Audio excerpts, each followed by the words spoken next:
Li New Yorkê ji ber salvegera hejdehan a êrişa 11 îlonê merasîmeke bîbîranînê hate lidarxistin.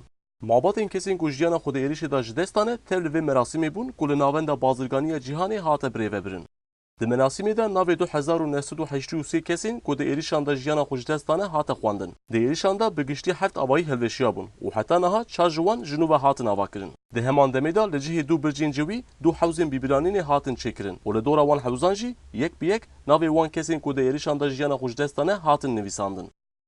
Kuçikên ku ji bo piştgirîkirina kesên ku di êrişê da samane û malbatên kesên ku di êrişê da jiyana xwe ji dest dane hatine perverdekirin jî anîn merasîmê. Pamela Bolin ku di organizasyona terapiya bi piştgiriya heyvanan da cih digire wiha xeber da.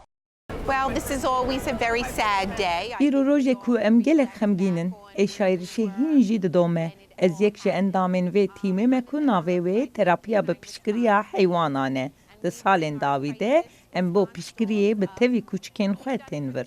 Armanca me nîşandana hezkirin û dilovaniya xwe ya malbatên qurbaniyan û kesên ku di êrişê da saxmane ye. New York îro li gor rojê din bêdeng e. Ev jî nîşan dide ku 18 sal şûn de hîn jî New York bi vê êşê dihese. Di êrişa 11 îlonê da 343 xebatkarên vemirandina agir jiyana xwe ji dest dabû. Agirkujê malnişîn Gary Smiley wiha xeber da. I'm retired from the New York City Fire Department. Ez ji saziya ve mirandinê agirê New Yorkê xane nişînim. Piştî 18 salan hên jî dîmenên bûyerê di mejiyê min da taze ne. Êşa wê rojê hên jî dewam dike. û gelek kes hên jî ji ber wê êrişê rastî pirsgirêkên tenduristî dibin. Ez spasiya wan kesan dikem ku îro vê merasîmê li dar dixin.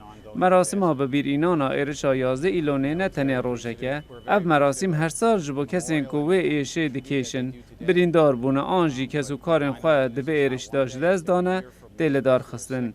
Ji ber vê jî em dibêjin ku çi caran ji bîr naçît.